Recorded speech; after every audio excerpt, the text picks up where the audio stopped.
네, 우리가 지난 3월 중순까지 여호수아서의 말씀을 함께 들었습니다. 그래서 여호수아 강해가 끝나갈 무렵에 많은 분들이 저에게 물어오셨습니다. 여호수아가 끝나면 이제 어떤 말씀을 설교합니까? 여호수아가 끝나고 2, 3주간 우리 종려주일, 또 고난절, 부활절, 그리고 지난주에 좋은 땅, 좋은 마음에 관한 그 말씀을 전했는데, 이 설교들의 본문이 모두가 마태복음이었습니다. 그리고 지난 성탄절에 전했던 말씀도 마태복음이었습니다. 눈치채신 분도 계시겠지만 여호수아 다음으로 강의할 성경은 마태복음입니다. 신약의 첫 성경, 또 복음서 중에 예수님의 구약 성취를 가장 명확하게 증거한 성경인 이 마태복음의 말씀을 앞으로 듣는 동안 저와 여러분 안에 복음의 큰 능력과 은혜가 넘쳐나기를 우리 주님의 이름으로 축복합니다. 오늘 우리가 살펴볼 말씀은 마태복음의 서론에 해당하는 1장입니다. 자, 이 마태복음 1장은 본의 아니게 우리에게 너무나 잘 알려진 말씀입니다. 왜냐하면 정말 큰맘 먹고 내가 성경을 한번 통독해야지 하고 신약을 펼쳐들면 초장에 만나는 큰 산이 이 마태복음 1장입니다. 누가 누구를 낳고 그 누구는 또 누구를 낳고 계속 낳고가 나오는데, 많은 분들이 이 1장에서 멘탈의 붕괴를 경험하며 성경 통독의 결의가 꺾여버립니다. 그렇다면 마태는 왜 이 첫 장부터 이 골치 아픈 족보를 이렇게 배치하였을까요? 그것은 이 마태복음의 첫 독자가 바로 유대인들이었기 때문입니다. 유대인은 하나님도 알고 구약 성경도 알고 또 심지어 그리스도를 기다리는 사람들이었습니다. 그런데 그리스도께서 정작 그들 가운데 오셨을 때 그들은 그리스도를 알아보지 못했습니다. 그뿐 아니라 그리스도를 십자가에 못 박아 죽이기까지 했습니다. 그래서 마태는 이 복음서를 시작하면서 첫 장, 첫 문장부터 이 메시지를 강하게 선포하고 있는 것입니다. 아브라함과 다윗의 자손 예수 그리스도의 계보라. 즉 그리스도는 너희 믿는 바와 같이 아브라함과 다윗의 자손으로 이미 오셨다. 그분은 바로 너희가 십자가에 못 박아 죽였던 예수님이시다. 그분이 그리스도이심은 이 계보를 통해서도 분명하게 증거되고 있다라고 선언하는 것입니다. 그러므로 이 마태복음의 주제는 이 1장부터 명확하게 드러나고 있습니다. 바로 예수님은 그리스도이시다 라는 것입니다. 우리 한번 따라해 보실까요? 예수님은 그리스도이시다. 예수님은 그리스도이시다. 아멘. 이 주제를 생각하며 오늘 말씀 예수님의 계보를 함께 살펴보겠습니다. 이 예수님의 계보에는 아브라함으로부터 예수님까지 모두 52명의 사람들이 등장합니다. 그런데 이 계보의 명단을 그냥 쭉 읽으면 우리 마음이 어려워집니다. 모르는 이름이 너무 많은데다가 이 긴 족보가 도대체 어떤 의미가 있는지 쉽게 이해하기가 어렵습니다. 그러나 이 말씀을 구약 전체를 관통하는 렌즈로 읽으면, 쉽게 말하면 유대인들의 눈으로 읽으면 이 본문에는 중요한 3가지의 메시지가 있다는 것을 알게 됩니다. 첫째, 예수님의 오심은 구약 예언의 완전한 성취라는 것입니다. 자, 1장의 계보를 찬찬히 읽으면 마치 구약 성경을 한눈에 볼 수 있도록 축약해 놓았다는 느낌을 갖게 됩니다. 2절부터 믿음의 조상 이 아브라함을 비롯해서 야곱과 이삭과 유다의 이야기가 등장합니다. 또 라합과 보아스, 이새와 다윗, 솔로몬 등은 이스라엘의 영적 혈통을 이어준 대표적인 인물들입니다. 그리고 7절부터 르호보암과 히스기야, 므낫세, 요시야 등은 이스라엘 왕국의 흥망성쇠를 이끌었던 왕들입니다. 그리고 12절부터 포로기 이후에 암울했던 시대를 살았던 인물들의 명단이 나옵니다. 우리는 이 1장의 족보에서 구약을 관통하는 하나의 큰 맥을 보게 됩니다. 그렇다면 여러분, 이 구약 성경 전체를 통해 말씀하시는 하나의 큰 주제는 무엇일까요? 그것은 이 세상을 구원할 그리스도께서 장차 우리에게 오신다입니다. 이 세상을 구원할 그리스도께서 오신다. 상황은 더 어려워지고 세상은 갈수록 더 어두워지지만 그리스도는 반드시 오신다. 우리의 구원자가 오신다. 이것이 구약 전체의 메시지입니다. 그런데 이 신약의 첫 성경 마태복음은 그 첫 장에서 무엇을 말씀합니까?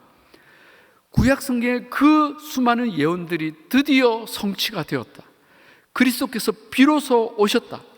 아브라함과 다윗의 자손으로 오신다는 그분이 참으로 오셨다는 것입니다.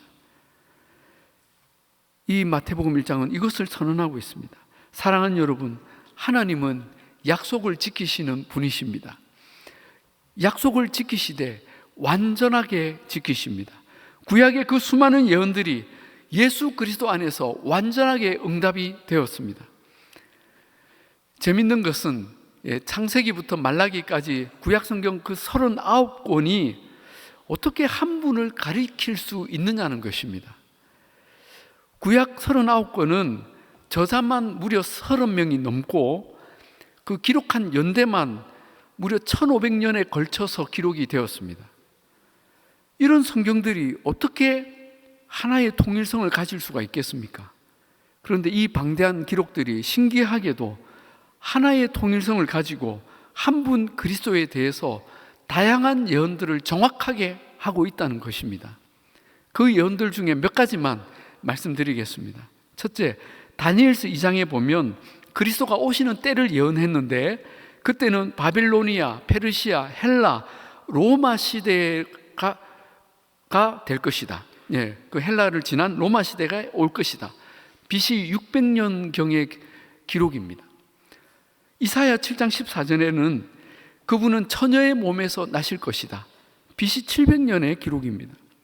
창세기 49장 10절에는 그분은 이스라엘 지파 중 유다 지파에서 나실 것이다. BC 1500년의 기록입니다. 예레미야 23장 5절에는 그분은 다윗 왕의 후손으로 태어나실 것이다. 미가서 5장 2절에는 그분의 탄생지는 베들레헴이 될 것이다.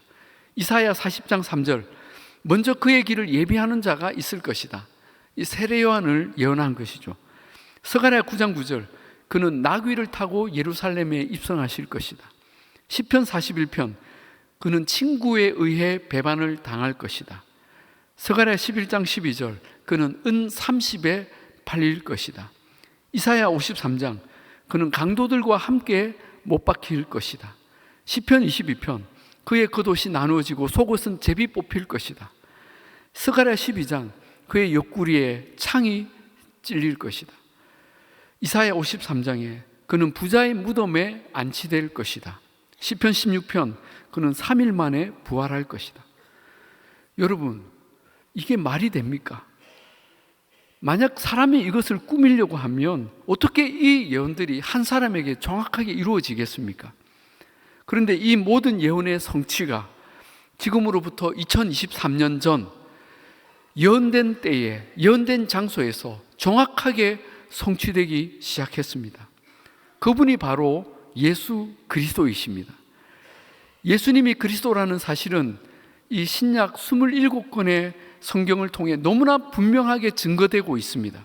특히 예수님의 행적과 말씀을 기록한 사복음서 마태, 마가, 누가, 요한복음은 예수님께서 구약의 예언들을 어떻게 정확하게 성취하셨는지를 생생하게 증언하고 있습니다. 그러므로 예수님의 오심과 우리의 구원은 결코 우발적이거나 어쩌다가 된 일이 아닙니다. 하나님의 오랜 작정과 계획과 예언의 선포와 정확한 성취를 통해 우리에게 주어진 놀라운 축복이고 은혜입니다. 이 사실을 이 마태복음 1장이 증언하고 있습니다. 두 번째로, 그리스도는 우리 인간이 가장 절망할 때 오셨다는 것입니다. 예수님의 계보에는 특이한 형식이 있는데, 그것은 예수님의 족보에 나오는 52세대를 모두 14대씩 끊어서 세 개의 큰 단락으로 나누었다는 것입니다. 그래서 17절에 보시면 모든 대수가 아브라함부터 다윗까지 14대요, 다윗부터 바벨론으로 사로잡혀 갈 때까지 14대요, 바벨론으로 사로잡혀 간 후부터 그리스도까지 14대더라. 자, 이것은 사실 유대 랍비들이 족보를 외우기 쉽게 14개 단위로 끊어서 정리하던 습관에 의한 것입니다. 그런데 중요한 것은 이 14대씩 끊어 정리한 이 세 개의 큰 단락이 이스라엘의 중요한 역사적 분기점과 맥락을 같이 하고 있다는 것입니다. 자, 첫째, 아브라함부터 다윗의 기간은 족장 시대입니다. 이때 왕이 세워지고 나라가 세워지기까지 족장들이 다스렸습니다. 두 번째, 다윗부터 바벨론 포로 때까지는 왕정 시대입니다. 다윗이 나라를 세운 후부터 이스라엘 열왕들이 나라를 다스리던 기간입니다. 그리고 바벨론 포르기부터 그리스도까지는 암흑 시대입니다. 이스라엘이 망하고 포로로 끌려간 이후부터 그리스도 오시기까지 정말 절망의 어둠 가운데 가장 암울했던 기간입니다. 자, 그런데 그리스도께서 오신다는 하나님의 약속은 어떤 시점에 비로소 성취가 되었습니까? 첫 번째 족장 시대도 아니고 두 번째 그 화려한 왕정 시대도 아니었습니다. 그리스도께서는 세 번째, 가장 어둠이 짙었던 암흑 시대에, 그것도 그 절정에 오셨습니다. 역사적으로 아수르와 바벨론을 거쳐 로마의 식민 지배를 받고 있던 시대, 도무지 소망이라고는 찾아볼 수 없던 그 시대에 그리스도께서 오셨습니다. 유대 왕들은 더 이상 다윗의 혈통이 아니었습니다. 사람들의 마음에 소망은 이미 사라졌고 성전의 대제사장이나 율법학자 그리고 서기관들조차도 더 이상 그리스도를 기다리지 않았습니다. 이처럼 영적으로 육적으로 가장 암울하고 어두운 시대, 소망도 없고 계시도 증거도 사라진 그 절망의 시대 한가운데에 우리 주님은 약속을 지키며 오셨습니다. 그러므로 절망과 어둠이 깊어질 때는 곧 새벽이 가까이 온 때임을 우리는 알아야 할 것입니다. 구약 말기에 하박국 선지자는 시대의 어둠이 짙어갈 때 하나님께 울부짖었습니다. 여호와여, 내가 부르짖어도 주께서 듣지 아니하시니 어느 때까지니까? 어찌하여 내게 죄악을 보게 하시며 이 패역들을 내 눈으로 보게 하시나이까?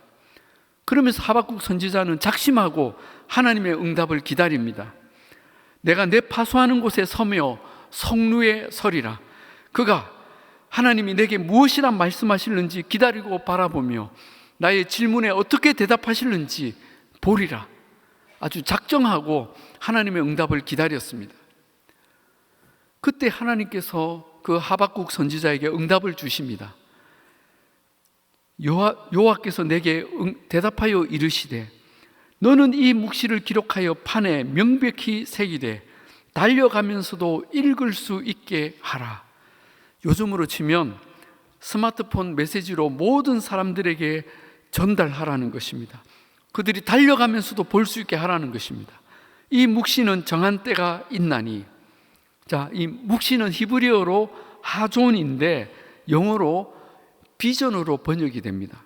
비전. 즉 네가 본 이 일, 이 비전은 정한 때가 있나니 그 종말이, 이 어둠의 종말이 속히 이르겠고 결코 거짓되지 아니하리라. 네가 느끼기에 비록 더딜지라도 기다리라. 지체되지 않고 반드시 응하리라. 하나님의 이 대답을 듣고 하박국은 뛸 듯이 기뻐합니다. 그래서 3장에 여호와여, 내가 주께 대한 소문을 듣고 놀랐나이다. 여호와여, 주는 주의 일을 이 수년 내에 부응하게 하옵소서. 이 수년 내에 나타내시옵소서. 진노 중에라도 긍휼을 잊지 마옵소서. 그렇게 확신에 찬 그런 고백을 했던 것입니다. 지난 주간 권주 목사님과 이렇게 시간을 가지면서 우리 장로님들과 같이 계실 때 이런 얘기를 해주셨습니다. 권주 목사님이 그 형제교회 처음 부임하셨을 때 나이가 많은 분들이 많으셨다고 했잖아요. 그때 참 나이가 많은 장로님 한 분이 목사님 손을 붙들고 이런 얘기를 하시더라는 것입니다. 목사님, 우리도 죽기 전에 부흥이라는 게 뭔지 한번 보고 하나님 나라 가고 싶습니다. 너무 오랜 시간 교회가 분쟁하고 싸우고 갈라지고 교회 건축도 못하고 이전도 못하고 너무 성도들의 마음에 고통과 절망만 가득했는데 이제는 정말 하나님 나라 가기 전에 부흥이 뭔지 한 번은 보고 싶다고 그렇게 그 마음을 솔직하게 얘기하시더라는 것입니다. 그 신락 같은 기대와 소망을 우리 하나님께서 들으시고 그 교회에 정말 하나님의 부흥을 허락해 주셨던 것이죠.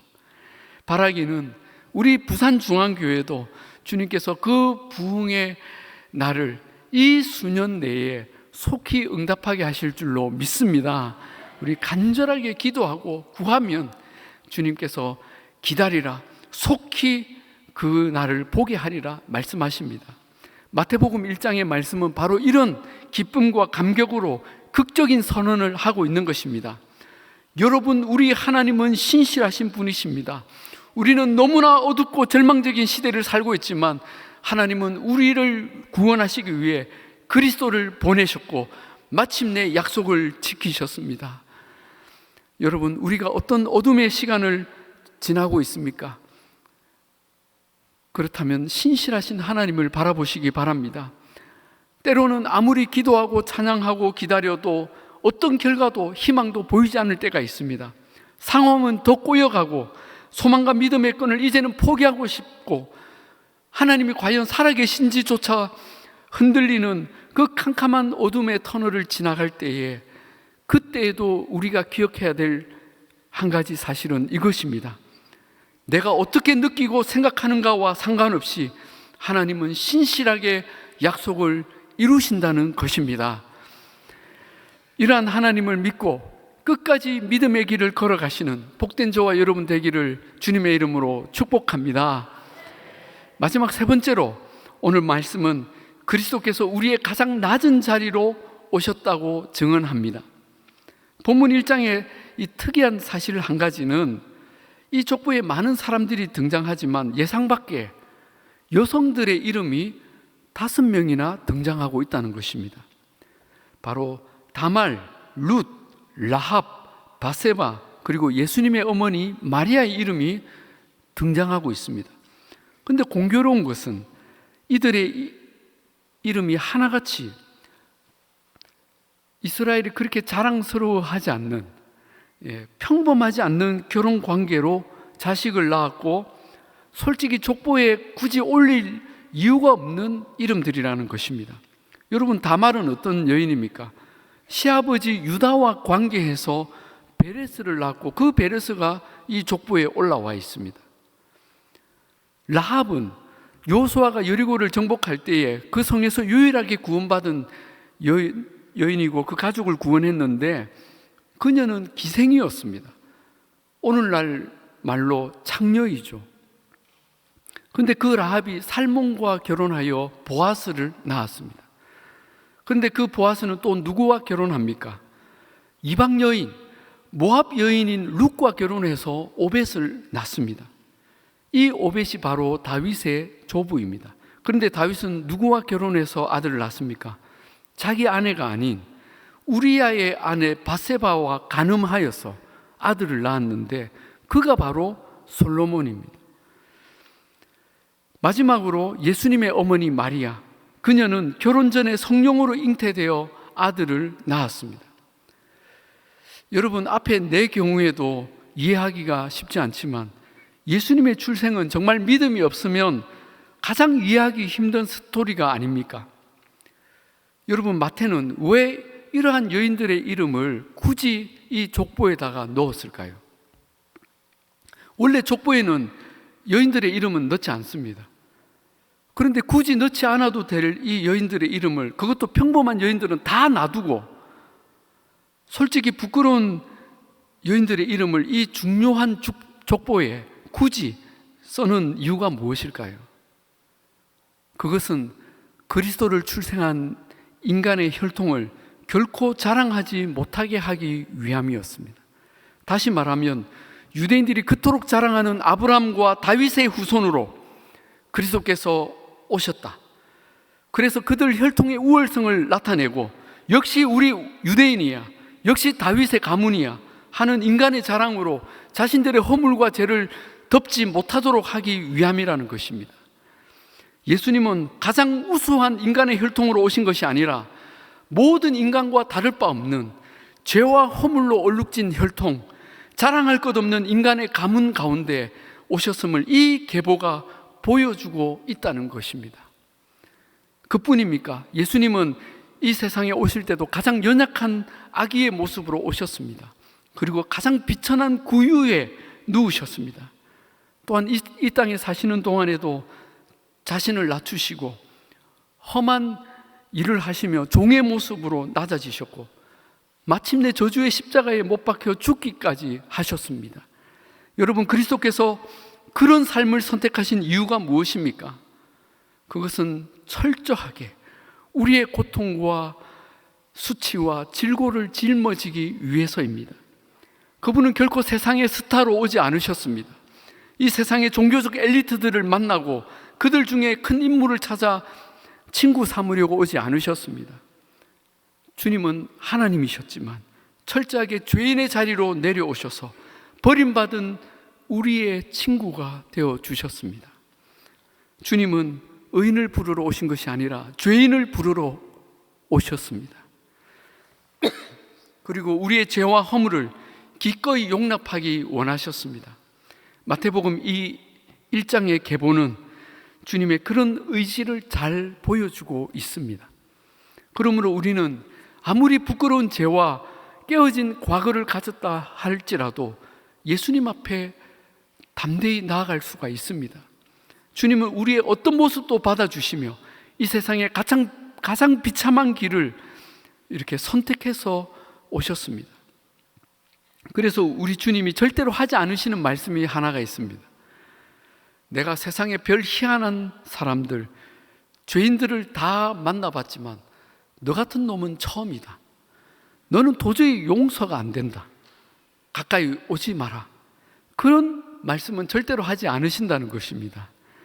주님은 우리의 모든 수치와 고통을 아시고 가장 더럽고 혐오스러운 나를 기꺼이 받아주셨습니다. 그리고 치료하기를 원하십니다. 그래서 주님은 우리 인간의 가장 밑바닥으로 오셨던 것입니다. 그러므로 누구든지 예수 그리스도의 앞에 나아가서 진실로 용서를 구하고 그분을 의지하면 구원을 얻게 되는 것입니다. 할렐루야. 이제 말씀을 마치겠습니다. 마태는 이 예수님의 족보를 정리하며 예수 그리스도에 대한 중요한 진리들을 선언하고 있습니다. 첫째, 예수님은 구약의 예언들을 정확하게 성취하신 분이십니다. 또한 하나님은 언약을 신실하게 지키셔서 절망의 깊은 밤을 마침내 끝내셨습니다. 그리고 주님은 우리의 부끄러운 과거를 마다하지 아니하시고 우리 안에 친히 찾아오셨습니다. 사랑하는 여러분, 우리가 사는 세상은 갈수록 빛을 잃어가는 세상입니다.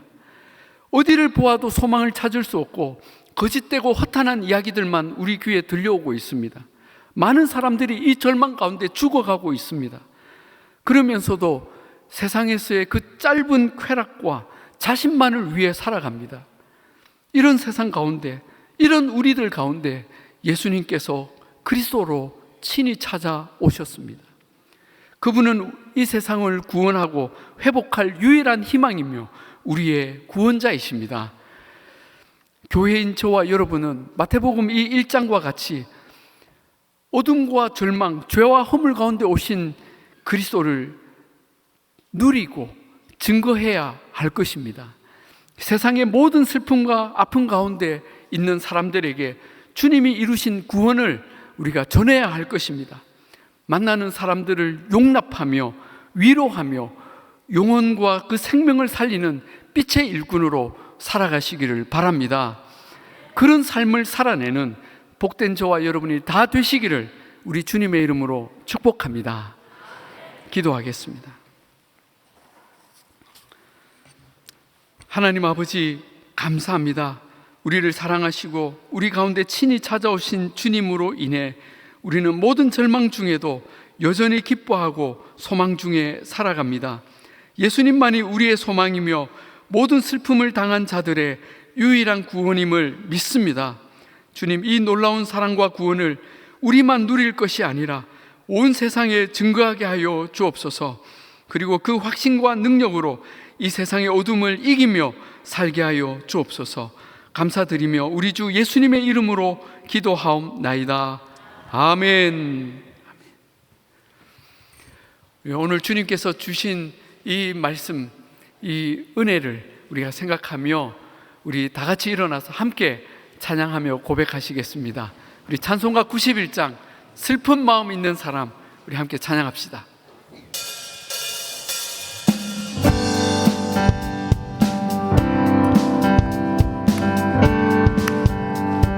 우리 박수치며 찬양하겠습니다. 슬픈 마음 있는 사람, 예수 이름 믿으며 영원토록 변함없는 기쁜 마음과 슬픈 마음 있는 사람, 슬픈 마음 있는 사람, 예수 이름 믿으며 영원토록 변함없는 영원토록 변함없는 기쁜 마음 얻으리. 아멘. 예수의 이름은 세상의 소망이요, 예수의 이름은 천국의 기쁨일세. 아멘. 존귀하신 주의 이름, 존귀하신 주의 이름 우리 기쁨 되도다. 주의 품에 안길 때에 기뻐 찬송 부르리. 예수의 이름은 세상의 소망이요, 세상의 소망이요, 예수의 이름은 천국의 기쁨. 예수의 이름은 세상의 소망이요, 예수의 이름은 천국의 기쁨일세. 아멘.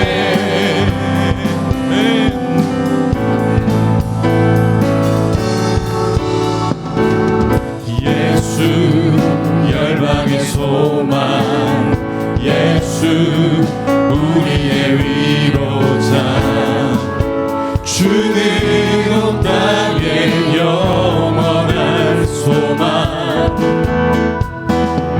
예수 어둠 속의 빛, 예수 변함없는 진리, 주는 온 땅에 빛이 되시네. 우리 위해 죽으시고 다시 사신 생명의 주, 주는